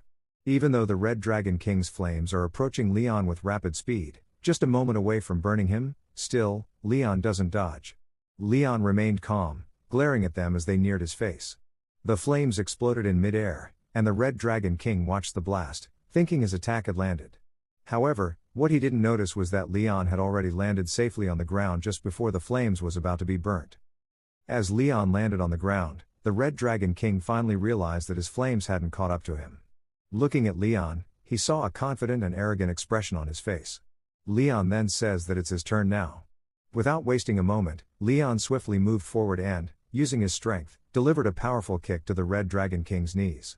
The impact forced the Red Dragon King to fall, clutching his knee in pain while glaring furiously at Leon. Leon gave him no time to recover. He charged his fists with a glowing blue aura, likely magic, and rushed forward, quickly closing the distance. With a swift and forceful strike, Leon punched the Red Dragon King directly in the face, causing blood to spill from his mouth. The sheer force of the punch sent the Red Dragon King flying a great distance, crashing hard into a wall. This is how the fight was meant to end, clean, sharp, and professional. But sometimes, disappointment creeps in and swallows everything. Let me know which version hits harder for you, or if you'd like both endings shown side by side. Leon looked at the defeated Red Dragon King and dusted off his hands with a light smile, says that even without using magic, he had ended the fight with ease. Witnessing this, the other Red Dragon nobles who had accompanied the Red Dragon King, their faces turned pale in shock. Their faces were stricken with fear as they screamed out the Red Dragon King as Lord Duke Lair. Leon, now with a clenched fist, turned his gaze toward them and asked if they wanted to try fighting with him too. His presence alone made the two hesitate, their confidence shattered. Terrified, they quickly backed down, denying any intention to fight. Leon then made his stance clear. He instructed them to take the Red Dragon King away and to make sure their son stayed away from his daughter in the future. With the warning delivered, the two red dragons quickly carried the fallen Red Dragon King and fled without hesitation. Leon, now turning back calmly, indicated that it was time to head back. As Leon turns around, he is surprised to see Noah standing there instead of Rosweiss. He notices her and asks when she arrived. Noah, who admires strength and holds her father in high regard, slightly blushes and looks away, mentioning that she had simply passed by and noticed the lively scene. She then hands a box to Rosweiss, saying it's for her. Leon, curious, asks what it is. As Rosweiss opens the box, she finds a heart-shaped cookie inside. With a slight blush, Noah looks away and mentions that the cookies were made in a cooking class where they only took second place, adding that they might not taste very good. She insists that they doesn't need to try them. However, Rosweiss, supporting Noah, breaks the cookie in half and offers one piece to Leon, winking at him. She assures her that the cookies are delicious and urges Leon to try one as well. As Leon takes a bite of the cookie Noah made, he happily comments that there's no way the cookies his daughter made could be bad and reassures her that she'll definitely win first place next time. Noah, suddenly looking at him, says that he was very impressive. Leon, caught off guard by her words, looks at her in surprise. Her praise makes his face turn red, and he can't help but think how happy it makes him. He wonders if it means that the relationship between them has become closer. Scratching his head and laughing, Leon responds that of course, he's powerful. Leon then patted on Noah's head, telling her that if she wants to learn any fighting techniques, she should ask her dad. Noah smiles at him as he pats her head. Noah is beginning to grow closer to her father, though she may not show it. Beneath her pride, she deeply cares for and loves him, wanting him to be proud of her. Meanwhile, Rosweiss, with her arms folded, watches the interaction silently, leaving us wondering what's going through her mind, or she is looking at the wound on Leon's hand. After Leon and Rosweiss return to the Silver Dragon Castle, Leon begins studying a book, its contents likely related to the Encyclopedia of Dragons Raising, 108 Ways to Communicate with Their Baby. While he's focused on his reading, Rosweiss enters the room with a medical kit. Leon, noticing her entrance, asks why she's here. Without responding, Rosweiss sits next to him on the sofa. Leon, surprised by her sudden action, wonders why she's sitting so close and if she is trying to do something new. Rosweiss, blushing, extends her hand toward Leon and asks him to give her his hand. Leon, confused by her request, looks at her in surprise. She then clarifies, pointing to his injured hand, asking if it's bothering him. Leon glances at his hand and responds that it's just a minor injury and will heal in 2 days. Rosweiss, holding Leon's hand with a blush, gently insists that he be honest and give it to her. Leon is taken aback by her sudden touch, but he doesn't pull away. Rosweiss dips a cotton stick in medicine and carefully applies it to Leon's hand. Leon grits his teeth as the medicine touches his wound, the pain causing his body to shake slightly. Rosweiss, noticing his discomfort, tells him not to move and assures him it will be over soon. As Rosweiss tends to his injury, Leon reflects on his past experiences. As a battle-hardened dragon slayer, he sustained numerous wounds, many of which he treated casually in the past. But this is different. He observes Rosweiss's careful and gentle application of the medicine, realizing that it's the first time someone has taken such care with his injuries. Looking at Rosweiss's hand, Leon notices that her hand is soft, warm and her fingertips are slightly cold, and the places she touches feel oddly itchy. He suddenly realizes what he's thinking and, his face turning red, quickly looks away, wondering to himself what he is thinking. As Rosweiss tends to Leon's wound, she softly says, with a slight blush, that she's thankful for today. Leon, pretending not to understand, looks at her and asks what she's thanking him for. While carefully bandaging his hand, Rosweiss explains that when Lal's father appeared in an aggressive posture, Leon took the initiative to stand up in defense of her and Noah. Leon listens quietly before responding that it was simply what he should do. Even though the two of them are practically strangers, he begins to say something more, hinting at a deeper bond, perhaps about to refer to her as his wife, but he stops himself. After a brief pause, he coughs and, blushing, says that it was all for Noah. To his deflection, Rosweiss responds with a light smile, remarking that she knew he would be stubborn. Rosweiss then brings up a new topic, casually mentioning that her sister has invited their whole family to visit her. She asks Leon if he wants to go. Leon, unimpressed, replies that he doesn't want to. Rosweiss, smiling slyly, responds it is okay, they can settle down previous unresolved matter. Leon, caught off guard and sensing trouble, reacts in fear and quickly changes his answer, agreeing to go. After a long time Rosweiss turns into her dragon form. Rosweiss transforms him into her dragon form with elegance and strength. She carries the family on her back as they travel to the Red Dragon territory. Upon arrival, Rosweiss lands gracefully. Leon, Noah, and Moon step down from her back. Moon, who had fallen asleep in Leon's arms during the flight, is gently woken up by Leon, who tells her they've arrived. It's been so long, in fact, I didn't even remember the name of Rosweiss's sister, we last saw nearly 30 chapters ago. As they land, Aisha eagerly waves and rushes over to greet Rosweiss, calling out to her as Little Ross. Without hesitation, Aisha jumps up, pressing her face affectionately against Rosweiss's dragon form, excitedly commenting on how impressive it still looks. Though slightly annoyed, Rosweiss tolerates her sister's overly affectionate antics. Rosweiss then shifts back into her human form. Aisha, still clinging to her from behind, playfully places her hands around Rosweiss's waist and breasts, teasing that she still looks adorable even in human form. Rosweiss blushes in embarrassment and softly complains that it's itchy. Despite this, Aisha continues nuzzling her face against Rosweiss's, showing her usual excessive fondness. Trying to steer the moment back to something proper, Rosweiss gently pulls herself together and mentions that she wants to introduce her family, noting that they haven't met formally before. Now it's time she formally met her husband and daughters. Rosweiss gestures toward Leon and introduces him as her husband, Leon Cosmode. Leon, feeling a bit awkward, responds with a nervous laugh and gives a small wave. Aisha, looking at him with a playful smile, greets him warmly, saying it's nice to finally see him awake. Next, Rosweiss presents her daughters, referring to them affectionately as her little cuties. Moon, as cheerful as ever, greets Aisha brightly with a hello, Auntie, while Noah simply gives a polite nod, staying quiet and reserved. Aisha immediately picks up Moon in her arms, holding her affectionately, and then takes a playful guess, pointing out that Moon is the lively one and Noah must be the one standing behind. Moon happily confirms that her aunt guessed correctly. Aisha grins and says they're just as Rosweiss described in her letters. Turning to Noah, Aisha gently asks if she wants a hug too. Noah, caught a little off guard. Noah blushes at the offer with a little shy, she softly agrees. With a delighted smile, Aisha wraps both Moon and Noah in her arms, holding them close with joy. Aisha, beaming with joy, exclaims how happy she is to be able to hug two little dragon girls at once. Turning to Leon, she mentions that Rosweiss had told her he's usually the one who takes care of the children. She thanks him sincerely for his hard work, calling him brother-in-law. Leon, caught a bit off guard by her words, quickly snaps his attention toward her. With a smile, he responds that it's not hard at all, he enjoys taking care of the children and feels that they're quite close to him. To that, Rosweiss immediately interjects, claiming that the children are obviously closer to her. Leon, not missing a beat, playfully fires back, saying that she must be joking, how could that even be possible? This sparks a mock fierce exchange between the two. Rosweiss locks eyes with Leon, her gaze intense, and asks if he really thinks she's joking. Leon meets her gaze with equal intensity and, after a moment, concedes with a smirk, saying that they're closer to her, he'll give in to her. Aisha, caught in the middle of their playful argument, chuckles and says that they really do have a good relationship. At her words, both Leon and Rosweiss look away, their faces turning red. Rosweiss, trying to brush it off, mumbles that it's nothing. Smiling, Aisha changes the subject and suggests that they head inside, noting they must be tired after such a long journey.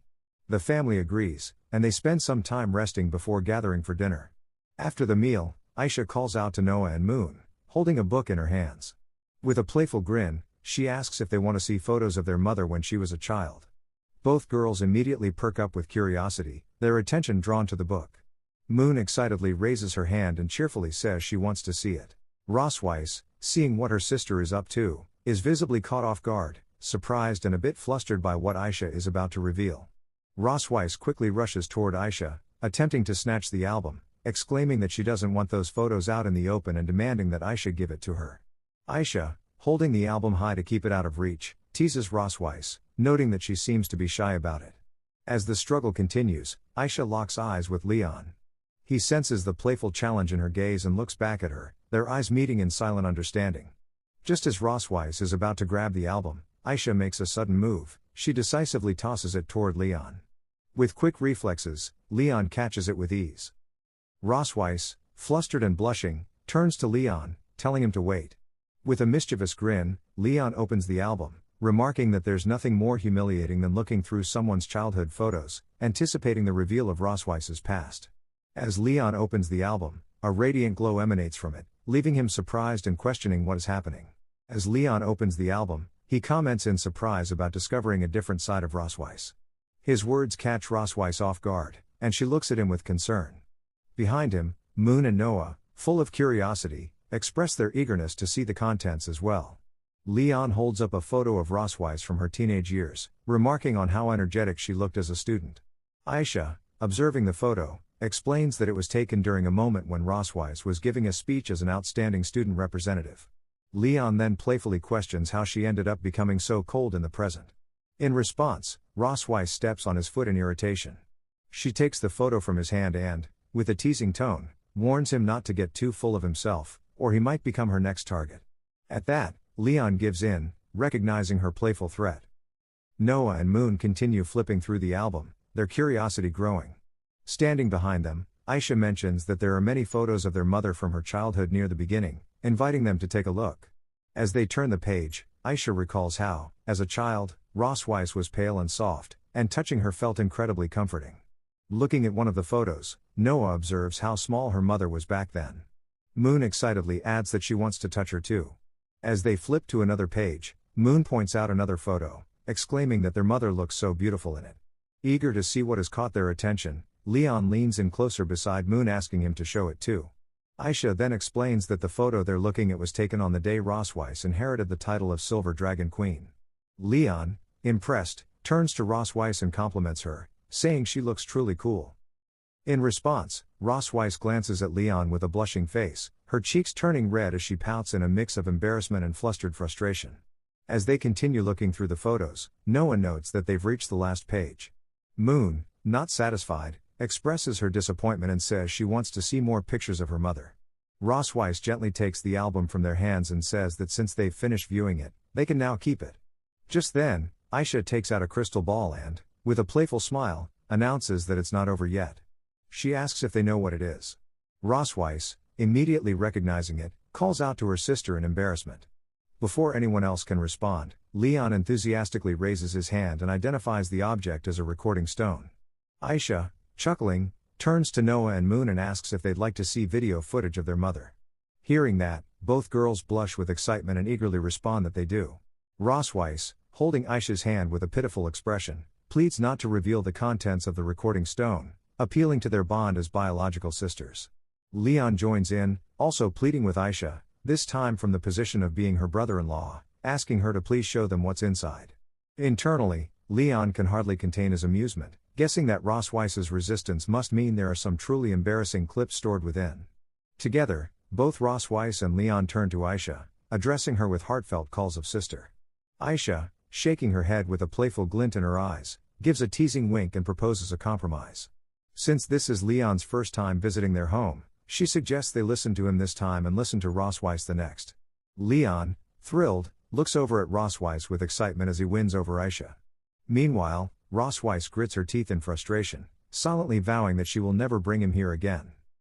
Aisha carefully places the crystal ball in a spot where everyone can see it clearly and activates it.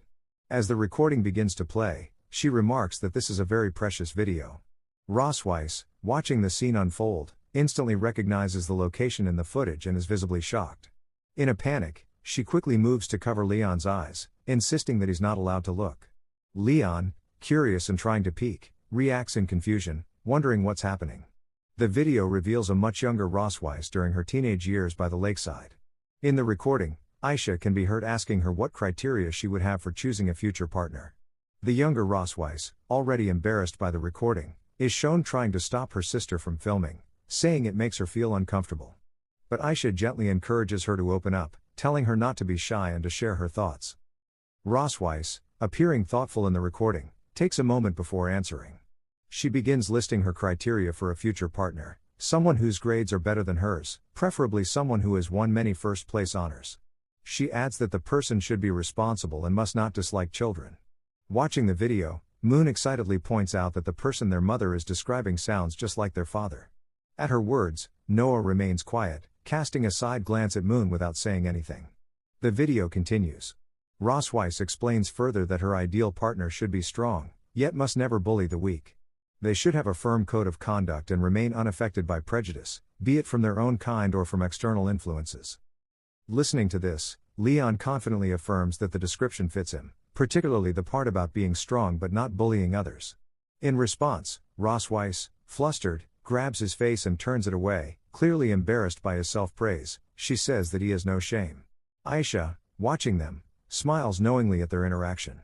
The recording goes on, with Rossweiss noting how challenging these qualities are to find, especially the last one. She reflects that many people lose their way once they attain power and authority. In the recording, young Rossweiss gazes up at the sky and softly reflects that if such a person doesn't exist, she wouldn't want to force herself into marriage. Then, turning toward the camera with a bright and cheerful smile, she confidently declares that if she ever marries in the future, it would only be to someone who meets those ideals. Watching this moment, Leon is momentarily stunned. Her radiant smile and sincere words leave him blushing deeply. He quietly admits that he fits the image she once painted of her perfect partner. Embarrassed, Rossweiss tries to brush it off, explaining that it was just something she said when she was young. But Leon, unable to resist teasing, bumps her shoulder playfully and responds with a cheeky grin, insisting that he understands, no need to be so flustered. Aisha, intrigued, looks at Leon and Rossweiss and curiously asks who made the first move in their relationship. In perfect sync, both of them immediately point at each other, each claiming the other was the one who pursued first. Rossweiss, not amused by Leon's response, casts a dark look at him and demands he repeat himself. Her dominating presence causes Leon to step back slightly, falling into an awkward silence. With an awkward smile, he eventually admits that Rossweiss was the one who pursued him initially, but at the time, he failed to recognize her worth and ignored her. It was only later that he realized his mistake and began pursuing her in return. Rossweiss, folding her arms and looking away with pride, confirms his words. Aisha, watching their interaction with a knowing smile, comments that their relationship really is strong. Both Rossweiss and Leon, still slightly flustered, quickly look away and they both denies it. Aisha, with a playful smile, shifts the conversation and teasingly brings up the love letters Rossweiss received during her youth, mentioning there were quite a few. This instantly sparks excitement in Leon, Noah, and Moon, their eyes lighting up with curiosity and eagerness to see them. Rossweiss, overwhelmed with embarrassment, questions why her sister would even keep such things. As Aisha begins to pull out the old letters, Rossweiss, flustered, loudly insists on burning them before anyone can read further. Later, as Rossweiss and Leon head back to their room, Leon whispers that they have no choice but to stay together in one room, implying he's not entirely comfortable with the idea either. But as they step inside, they are both stunned into silence. The room is lavishly prepared, rose petals fill the bathtub, and the bed is elegantly decorated with roses, exuding a romantic atmosphere. Both of them stand frozen, speechless and baffled, wondering just what kind of situation they've walked into. As Aisha enters the room, Rossweiss, her face flushed with confusion, asks what's going on with the room. On the other side, Leon, clearly overwhelmed, holds his head in disbelief. With a playful smile and a teasing wink, Aisha responds that she's specially prepared a guest room for them to stay in for the next 2 days. Rossweiss, still blushing, folds her arms and hesitantly asks if there are any other rooms available. Aisha leans in closer, her voice dripping with mischief as she suggests Rossweiss might be feeling shy. Leon, silently observing the situation, suddenly becomes acutely aware of Aisha's intentions. He thinks to himself that he had been too careless in underestimating her. He realizes now that Aisha seems to have orchestrated this entire setup, likely with the aim of keeping them in close quarters. Leon thinks that she wanted to lock up the 2 endangered species, wait for them to go into heat, reproduce, and complete the task of revitalizing the race. As Leon tries to sneak away, he's already mentally preparing his escape, hoping to get out of the situation. However, just as he's about to make his move, Aisha, with a dark expression, places her hand on his shoulder and asks in a sly tone where he thinks he's going, addressing him as brother-in-law. Taken aback and caught off guard, Leon freezes, realizing he's been caught. With a nervous, awkward laugh, he tries to come up with an excuse, claiming his daughters must be missing him and he intends to check on them. Aisha, however, is one step ahead, reassuring him that she's already made arrangements for the kids. She tells him that she's prepared another room for them, where they're likely having a great time. As Aisha heads out of the room, she gives one last playful wink, closing the door behind her. Before leaving, she casually comments that Leon and Rossweiss should just stay and have a good rest, leaving them both trapped in the situation she's set up. As Aisha leaves the room, both Leon and Rossweiss let out a sigh of relief, momentarily freed from her mischievous presence. Rossweiss walks over to the closet, opens the doors, and comments that it seems they have no choice but to spend the night in this room. Leon, still processing the situation, remarks on how he hadn't expected her sister to be so devious. In response, Rossweiss, with a knowing tone, says that this is just how her sister is, he'll understand more as he spends time with her. When she looks inside the closet, Rossweiss is stunned to find out so many different types of sexy outfits and cosplay costumes. Alarmed, and afraid Leon might catch a glimpse, she quickly slams the closet doors shut. The abrupt sound draws Leon's attention, and he looks at her with a puzzled expression, unsure why she reacted so strongly. Blushing deeply, Rossweiss glances at him and, trying to maintain composure, informs him that the room only contains a bed and a bathtub, then firmly suggests that he should sleep in the bathtub. Leon at that time silently observed the bathtub. Leon, surprised and a bit angry at Rossweiss's idea, turns to her with a frustrated look and asks why he has to be the one to sleep in the bathtub. Rossweiss, avoiding eye contact, offers no explanation. Leon points out that upon checking, he discovered the bathtub's drain had been deliberately blocked, indicating that her sister had no intention of letting either of them sleep there. The tub had even been filled with warm water to further discourage the idea. Determined to make the best of the situation, Leon climbs onto the bed. As he touches it, he notices something unusual and remarks that the texture feels different from a regular bed. It dawns on him that it might actually be a water bed. Filled with curiosity, he starts bouncing on it playfully, enjoying its elasticity. Meanwhile, Rossweiss watches Leon's antics with a blank, slightly exasperated expression, saying nothing as he continues to jumping on the bed. Leon looked at Rossweiss, refusing to let her enjoy such a comfortable bed alone. Rossweiss, turning her face away and blushing, suggested they sleep together. Leon, covering himself with both hands, glanced at her, confused by her sudden change of mind, wondering if she had some bad intentions. Rossweiss, now visibly angry, clenched her fists and demanded to know if he was going to sleep or not. With a dark, domineering expression, she suggested they play with all the toys in the closet that night. Leon, taken aback by her aggressive tone, quickly declined. Rossweiss, then closing the curtain, mentions she would take a bath first and warns him not to peek.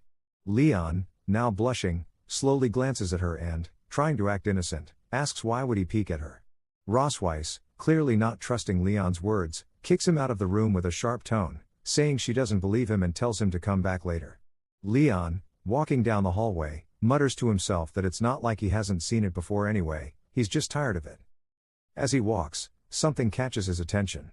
He stops and looks ahead. It's Aisha, standing alone under the night sky, sipping wine quietly. Her eyes gaze upward, lost in thought. Noticing him, Aisha speaks up and asks why he's outside and where little Ross is. Leon casually replies that Rossweiss is taking a shower, so he came out for some fresh air. Aisha lifts the wine bottle slightly and offers with a smile, asking if he'd like to drink with her. Without hesitation, Leon agrees. Aisha pours the wine into 2 glasses, mentioning that it's the kind of wine little Ross usually likes to drink. As she hands 1 glass to Leon, he accepts it with a nod and a quiet, "Thank you." The two stand together, the mood calm under the starlit sky. Aisha, her gaze fixed on the night sky, softly recalls that she and little Ross used to drinking and talking together in the same spot. There's a warmth in her voice, tinted with nostalgia. Leon, observing her expression, comments that they must share a deep bond. Aisha nods gently, eyes still on the stars, and begins to share more, how she's watched Rossweiss grow from birth, having spent the past 50 years by her side. Their time together changed when Rossweiss ascended as the Silver Dragon Queen and left their homeland. From then on, they maintained contact through letters, writing to reassure one another of their safety. With a more solemn tone, Aisha continues, revealing that just over a year ago, Rossweiss suddenly wrote to say she had married a quiet and low-profile Dragon King, and was pregnant with his child. Although she is married, she doesn't look very happy. There was a quiet melancholy in her words, an emotional weight that lingered between the lines. Aisha's voice softens as she brings up something Leon hadn't known, something Rossweiss had never told him herself. She reveals that in one of her letters, Rossweiss mentioned how Leon, during that time, was in poor health. He would sleep for unusually long periods and was unable to stay by her side. Though a maid was there to assist, Rossweiss had to endure most of it on her own. Aisha, pointing at Leon, explains as he knows carrying twins is significantly more challenging than bearing a single child, both during the pregnancy and at the time of delivery. Hearing her words, Leon's expression shifts with guilt and sorrow. Thoughts weigh heavily on his mind, how she had been forced to carry the children of her once mortal enemy. Rosweiss went through the burdens of pregnancy alone. The only comfort she had during those long, isolated days was exchanging letters with her sister to ease her heart. Leon silently reflects, during that time, Rosweiss must have lived a life filled with pain, loneliness, and quiet endurance. Aisha laughed as she playfully hit Leon's back, recalling how, at that time, she had thought she married an irresponsible, lazy, and useless male dragon. Leon clenched his teeth as her strike caught him off guard. He turned to her, laughing awkwardly, and asked if he truly seemed like that kind of dragon. Aisha gazed at the sky with a light smile and replied that after spending a short time with him tonight, he certainly didn't seem like trash. There had to be a reason for that. As she looked back at Leon, she added that this only made her more certain that little Ross liked him. Leon, taken aback by her words, stared at Aisha in shock, his mind racing as he thought of Rosweiss's face. He can't believe the thought that she liked him. His heart racing at the thought of she like him. As the story unfolds, Rosweiss and Leon continue to grow closer with each passing chapter. They're not only discovering what lies within their hearts but also gaining a deeper understanding of one another. With each shared moment, their bond strengthens, evolving into something truly powerful. However, Leon's true identity remains a lingering concern. Once a feared dragon slayer, now seen as a traitor to the human kingdom after being betrayed and stabbed in the back. Many secrets are yet to surface, and the truth still waits to be revealed. To follow their journey and uncover the mysteries ahead, make sure to subscribe to the channel and share the story with others.